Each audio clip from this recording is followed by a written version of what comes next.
मेरे पास केवल आधा एकड़ था और वो सरकार द्वारा निर्धारित रेट पे ही बीज गया था। आधे एकड़ में हमें कम से कम 6 लाख रुपए गन्ना मिला था। ट्रेंच मेथड में फायदा ये है कि मैं भी आपको घर पे दिखाऊंगा। मेरे पास करीब 35 से 40 लाख रुपए का यंत्र है। सारा हमने टेक्निकल किया है और यंत्र के सहारे किया है। जुताई देख रहे हैं, ये बीज की सब ट्रैक्टर से चला है, मिनी वाले ट्रैक्टर से, उसी से हम खेती कर रहे हैं। मेरे पास ऑटोमेटिक स्प्रेयर है। एक आदमी ट्रैक्टर पे बैठ के 1 एकड़ में आधे घंटे में स्प्रे कर देगा। उसमें ना पाइप पकड़ना कुछ करना, सब ऑटोमेटिक सिस्टम है। जड़ में खाद डालने के लिए मैंने खुद बनवाया ऑटोमेटिक सिस्टम। मिट्टी के नीचे कूड़ बनाता जाता है, पीछे खाद गिरती जाती है। मैं करीब 7 एकड़ में गन्ने की खेती करता हूँ और हमारी KM sugar mill Moti Nagar Ayodhya के अंतर्गत क्षेत्र आता है। मैं 2017 के पहले जॉब में था, इसके बाद रिजाइन करके खेती कर रहा हूँ। और इसको चुनने के पीछे मेरा लॉजिक ये था कि गन्ने की खेती मेरी रुचि बहुत अच्छी थी पहले से ही। और डॉक्टर अरविंद कुमार जी जो सीनियर साइंटिस्ट हैं इसमें शाहजहाँपुर में वो संस्थान में, तो हमारे यहाँ आए थे, तो उनसे मैं काफ़ी प्रभावित हुआ। उन्होंने मुझे सलाह दी कि आप जो है गन्ने के बीज की खेती कीजिए। तो मेरा 80% भूभाग पे जो है लगभग मान के चलिए गन्ने का जो है बीज का ही खेती होती है। और स्रोत संस्थान शाहजहाँपुर से मैंने स्टेशन करवा रखा है बीज उत्पादक कृषक के रूप में। तो मेरे पास जितनी भी उत्तर प्रदेश की सारी रिलीज वैरायटियाँ उपलब्ध हैं। कुछ नाम बताइए सर, अभी भी खेत में खड़े हैं, इसका क्या है? अभी आप जिस खेत में खड़े हैं, ये जो बहुत शोर है कि 0238 में रेड रॉड आ गया, ये आ गया, तो ये हमारा जो है आटम का प्लाट है। मैं नवंबर के फर्स्ट वीक में इसको लगाया हूँ, केवल इसलिए लगाया हूँ कि ये देखता हूँ कि मैं इसमें रोग कहीं नहीं है।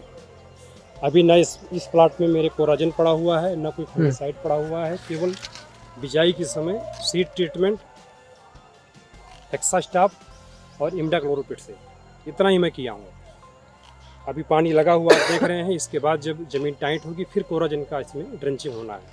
और क्या स्पेस रखा है आपने यहाँ पे? ये हमारा है 56 इंच का, रो टू रो 56 इंच में है। और बड टू बड 9 से 12 इंच के अंतर्गत। ओके, कौन कौन सी किस्में हैं खास तौर पे?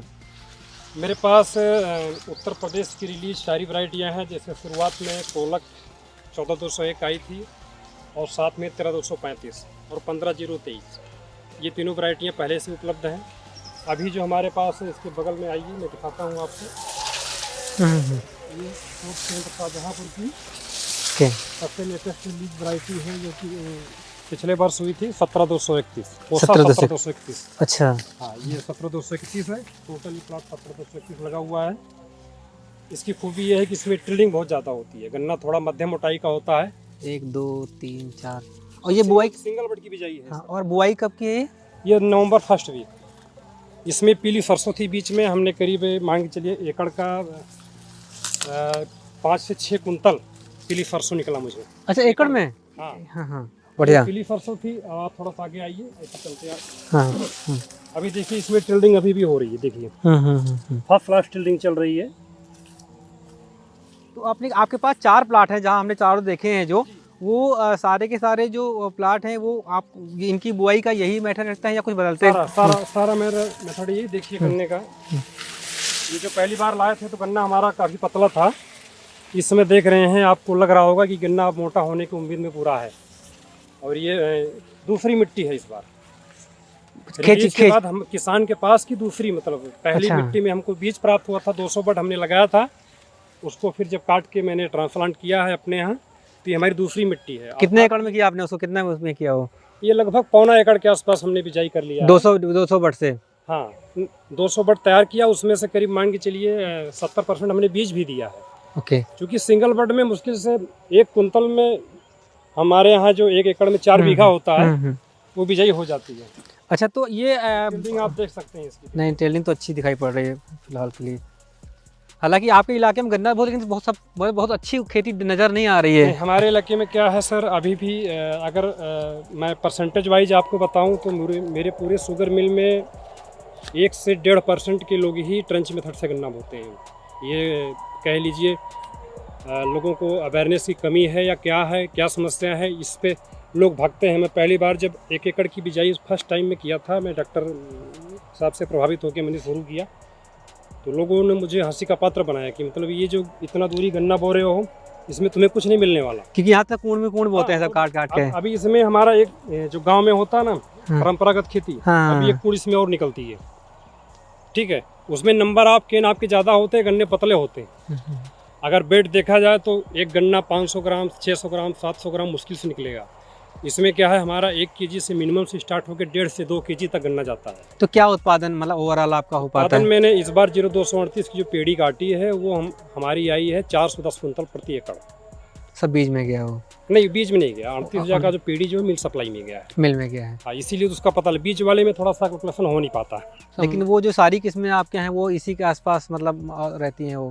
हाँ, नहीं, उत्पादन में तो मान के चलिए कि जो आप बता रहे हैं, चाहे वो बावक में हो चाहे पेड़ी में हो, लगभग उतना ही आ रहा है।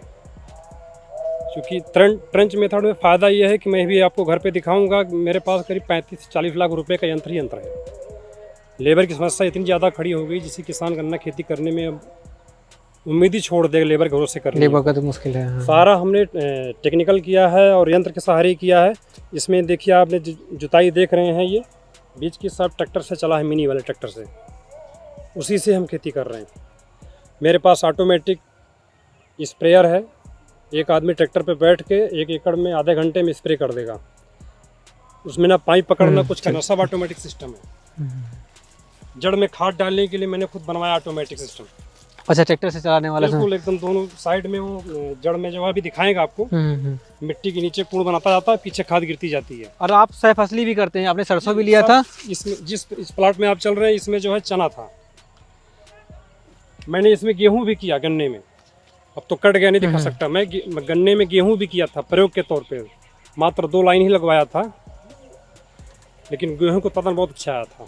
अच्छा, आपके जो बाकी लोग, जैसे मैं देख रहा हूँ गन्ना तो हरा थोड़ा सा दिखाई पड़ने लगा है अयोध्या में इधर आके, वो सब वही काट के इतना लंबा गन्ना जाता है। आपने बगल में ही देखा होगा हाँ। कि यहाँ वही जो पुरानी पद्धति है कि मतलब इतना बड़ा टुकड़ा जो है डाल देते हैं।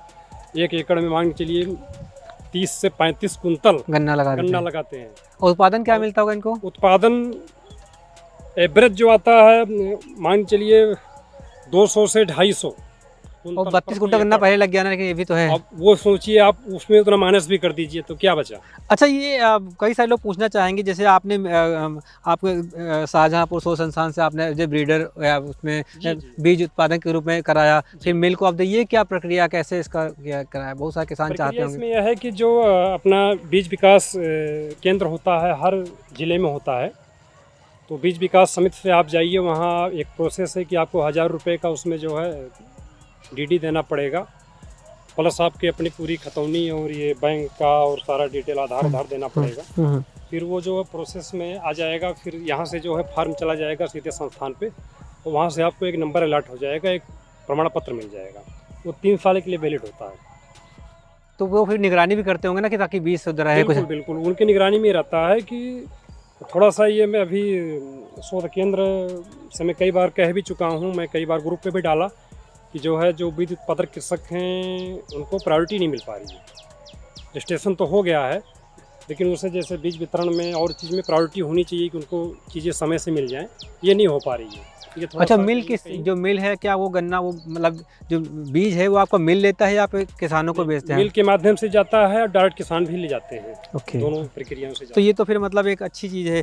तो अभी आप मतलब पूरा गन्ना, और जैसे बहुत सारे लोग किसानों ने, क्योंकि सरकार भी चाह रही कि लोग नर्सरी बना के बेचें, बर्ड करके बेचें, क्या उस तरफ भी कुछ काम किया आपने? नहीं, बिल्कुल, नर्सरी में बनाता हूँ, लेकिन व्यक्तिगत नर्सरी में, चूँकि हमारे यहाँ मैं पहले बोल दिया कि अभी ट्रंच की खेती में लोग जाना नहीं चाह रहे हैं। अभी चाहे वो इसमें डर रहे हैं स्टेप उठाने में, या कह लीजिए कि मानसिकता बन गई है कि जितना ज़्यादा बीज डालेंगे, जितना नज़दीक बोएंगे, उतना ज़्यादा उत्पादन मिलेगा। हाँ, कुछ कहे। और लेकिन यह है कि फ़र्क पड़ा है। मैंने शुरुआत किया था 2018-19 में।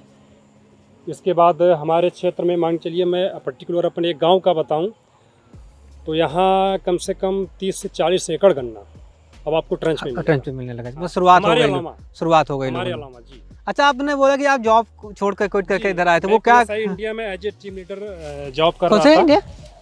PSI India, okay. Services international. Okay. हाँ। तो फिर वहाँ पे आपको मन नहीं बना? नहीं, मुझे लगा कि जॉब किया और करने के बाद मुझको TDA प्लस CD मिला के करीब 50,000 के आसपास मंथली मिलते थे। लेकिन मैं कभी कभी विचार करता था कि पैसा तो अच्छा मिल रहा है, लेकिन उस पैसे को खर्च करने के लिए मेरे पास समय ही नहीं है। क्योंकि मैं अपना समय तो वहाँ रख के जॉब कर रहा था, मुझे वो पैसे मिल रहे थे और परिवार की लायबिलिटी कहीं ना कहीं ज़्यादा थी, तो उस वजह से मैं डिसाइड किया कि क्यों ना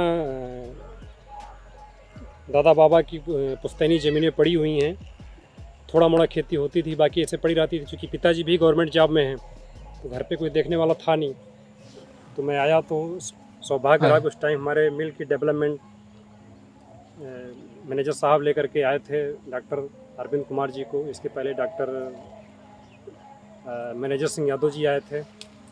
तो इन सब से मैं काफ़ी प्रभावित हुआ और मुझे लगा कि अगर वो कह रहे हैं कि इतनी दूरी पर गन्ना बोइए और 1 एकड़ में आपका जो है 11,000 समथिंग बड या पौध लगेगी और मिलेबल केन अगर जोड़े जाएं तो पर गन्ने से अगर 4 गन्ने बन जाते हैं तो आपका लगभग 44,000 से 45,000 केन बनेगा। 1 किलो वेट अगर जोड़ लीजिए तो लगभग 400 से 450 कुंतल प्रति एकड़ उत्पादन आपका आ जाएगा। तो मुझे लगा कि अगर इन्होंने रिसर्च किया है और इसके पीछे कोई ना कोई लॉजिक तो होगा ही कि उन्हें प्रैक्टिकल किया जाए। तो मैं पहली टाइम 1 एकड़ के आसपास लगाया था और मेरा गन्ना इतना अच्छा लगा था कि सारा 238 गन्ना आज के 3-4 साल पहले सारा का गन्ना बीच में चला गया था वो, क्योंकि हर गन्ना एक साइज का था, एक मोटाई का था, मतलब कहीं से कोई ओवरलैप। अच्छा, इतने सालों में कभी आपको 238 में कोई दिक्कत नजर नहीं आई? मेरे अपने खुद के प्लाट में कभी मुझे रेड रॉट कभी नहीं मिला। अच्छा, ये बहुत इंपॉर्टेंट है क्योंकि अब पैसा मामले का मतलब आप यहाँ रहें, नौकरी में रहें, पैसा इंपॉर्टेंट है। तो क्या अभी वो पैसा जो आप उधर पा रहे थे वो यहाँ से निकल आ रहा है? बिल्कुल, या उससे ज़्यादा? मैं देखिए चीज़ें कहना तो उचित नहीं है, लेकिन मैं 17,231 का मात्र 200 बड लाया था और अपना खुद इतना मैं प्लाट बोया हूँ। इसके बाद भी कम से कम मैं 40 से 45 हज़ार रुपये का बीज उसमें से चला गया। लगा कितना था? 200 बड मात्र। 16,202 तभी रिलीज हुआ है। 14,201 मेरे पास केवल आधा एकड़ था और वो सरकार द्वारा निर्धारित रेट पे ही बीज गया था। आधे एकड़ में हमें कम से कम 6 लाख रुपए गन्ना मिला था। कौन सी किस्म थी? 1400? कोलख 14,201 लखनऊ संस्थान की वैरायटी है और 13,235 शाहजहाँपुर की थी और 15,023 आपके करनाल की। तीनों साथ में ही रिलीज हुई थी, उत्तर प्रदेश में स्वीकृत हुई थी लगभग 3 साल पहले। नहीं, ये तो ठीक है, सही बात है आपकी कि अब इससे अनुमान लगा सकते हैं। मतलब अगर आप कितना बेहतर कर पाएंगे, इतना करेंगे तो आपको ये है कि अगर आपको बीज की खेती करना है या बीज प्लाट बनाना है तो उसमें आपको थोड़ा सा अतिरिक्त करना पड़ेगा। क्या? हाँ, ये बहुत इंपॉर्टेंट है। क्या अतिरिक्त जो आप कहते हो, अतिरिक्त वाला मुद्दा क्या है? सबसे मेन चीज़ है कि आपको उस गन्ने को हर तरीके से देखना है कि निरोगित हो, उसमें कोई भी कीट, कोई भी फंगस, ये चीज़ें ना आने पावे। और फिर सबसे मेजर है आपको उस गन्ने को लास्ट तक खड़े रखना है, एकदम स्टैंड होना चाहिए। उसके लिए आपको 4 से 5 बधाई तक करवानी पड़ सकती है। डिपेंड करता है कि वो कितनी हाइट पे जा रहा है, क्या कैसे जा रहा है, उस हिसाब से आपको कम से कम 4 से 5 बधाई करवानी पड़ेगी। उसमें आपका लेबर खर्चा लगेगा।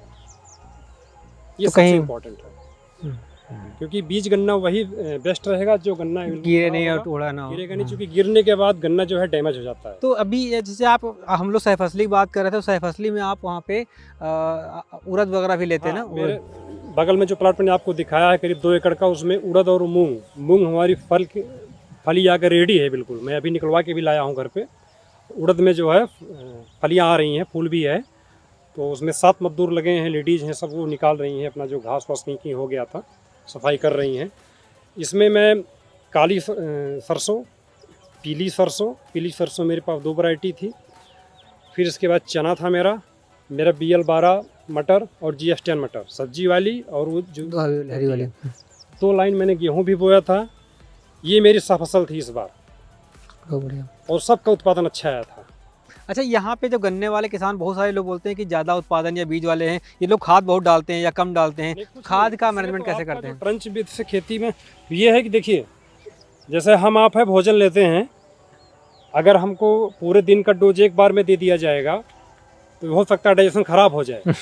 सेम प्रक्रिया इनके साथ भी है। आप इनको डोज दे दिए, जितना डोज है उतना आप मात्रा मान के चलिए कि हमें मान लीजिए 1 एकड़ गन्ना है, अगर DAP देना है तो मैं समझता हूँ 1 एकड़ में 1 पैकेट DAP 50 kg से लेकर के 80 kg तक, पर्याप्त है। डिपेंड करता है आपकी मिट्टी की ताकत कितनी है, उसका जो है कार्बन लेवल क्या है। अगर कार्बन लेवल डाउन है तो आप 80-90 केजी भी दे सकते हैं, कार्बन लेवल अच्छा है तो आप 50 केजी भी काम चला सकते यानी हैं। मिट्टी की सेहत महत्वपूर्ण है। अगर आपको एसएसपी देना है, सिंगल सुपर फास्फेट, तो आप 4 कट्टा दीजिए प्रति एकड़। और अगर आप इम्यूरोटॉप पोटाश दे रहे हैं, इसमें 2 हो गया। एक जो पहले आता था वो लाल रंग का, इसमें करीब 60% के आसपास पोटाश थी, उसको 1 कट्टा दीजिए। नहीं तो जो अब आजकल बायो आ रही है तो उसको आप 4 कट्टा दीजिए, उसमें 14% के आसपास का इम्यूरोटॉप पोटाश है।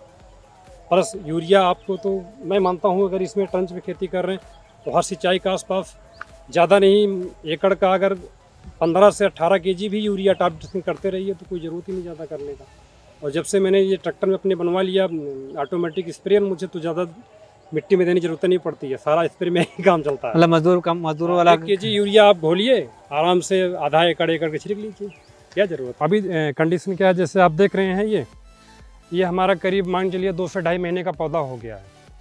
इसमें जब सारे इसके जो टिलरिंग हैं वो लगभग इस गन्ने की हाइट तक आ जाएंगे, फिर तब तक हमारा ये उड़द और मूंग जो है रेडी हो जाएगा। इसको मैं निकलवा लूँगा, फिर ट्रैक्टर जो छोटा वाला है उसके बीच एक बार इसकी जुताई करूँगा।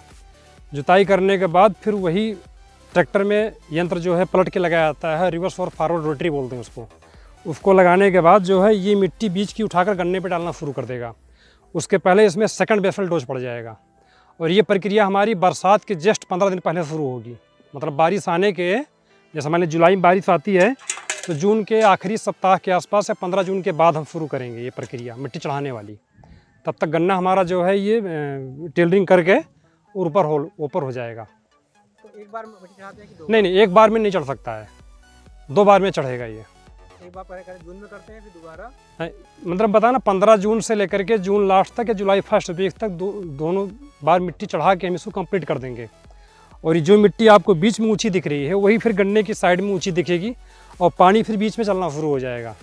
मदर फूड निकालते तो होंगे नहीं आप? नहीं, बिल्कुल नहीं, मदर फूड निकालने की कोई ज़रूरत ही नहीं, चूँकि इतनी जो टिलरिंग कर जाती है मदर फूड तब निकालना पड़ता है जब टिलरिंग आपकी ना कर रही हो या आपको लगता है कि गन्ना हमारा जो है टिलर कर दे रहा है। अच्छा, यहाँ पे जैसे यूपी में 2-3 रोग, रेड रॉट हो गया, फूड बोरर हो गया, पोका बॉइंग हो गया, उन सब का इधर क्या असर रहता है? नहीं, आता है, बिल्कुल आपने सही सवाल किया। टॉप बोरर और ये पोका बोइंग आता है। तो अभी जो है जो पानी चला है, जब इसकी नमी ख़त्म हो जाएगी, मान चलिए मई 15 के बाद इसमें जो है कोराजन की ड्रेंचिंग होगी। ड्रेंचिंग हो जाने के बाद 24 घंटे के अंदर सिंचाई कर देंगे। और जैसे आपने पोका बोइंग की बात की, उसके लिए कॉपर ऑक्सीक्लोराइड का हमको जो है स्प्रे करना पड़ेगा। वो हम लोग शुरू करते हैं जुलाई के आसपास से, बरसात के टाइम शुरू होता है। वो आए या ना आए आप कर ही देते हो? नहीं, ऐसा नहीं है कि देखिए आने के बाद तो अगर करेंगे तो मान चलिए 10-15% तो नुकसान हो जाएगा। प्रयास ये रहता है कि एक बार शुरू करें तो आने के पहले, और फिर उसके 15-20 के दिन के अंतराल पे एक बार फिर कर देते हैं तो पूरी फसल सुरक्षित रहेगी। और जो ये बोरर है, बोरर से कैसे बचाव करते हैं? वही कोराजन के जब ड्रेंचिंग हो जाएगा तो ड्रेंचिंग होने के करीब 90 से 100 दिन तक वो जो है बचाव कर, तब तक गन्ना जो है हमारा ऊपर निकल जाता है।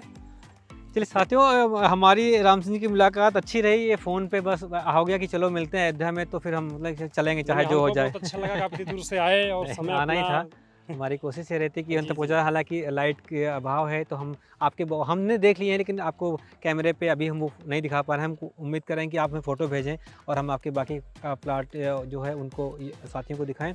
तो दोस्तों, आप राम सिंह से जुड़ सकते हैं, इनका नंबर मैं डिस्क्रिप्शन में दे दूंगा। और इसके अलावा खेती किसानी की जो रोचक जानकारी है, फिर चाहे वो गन्ने खेती हो, चाहे वो कपास की हो, चाहे मूंग, हल्दी, धनिया में कुछ भी आपकी ऐसी खेती जिससे आपके जीवन में थोड़ा बदलाव आ सकता है, वो क्या विधि से हो सकती है, क्या तरीके हो सकते हैं, नई टेक्नोलॉजी क्या है, नए बीज कहाँ पे आए हैं, हम कोशिश करते हैं कि उनके बारे में आपको दिखाया, सुनाया और समझाया जाए। तो न्यूज़ पोर्टल पे आइए, देखिए, समझिए। बहुत बहुत शुक्रिया आपका।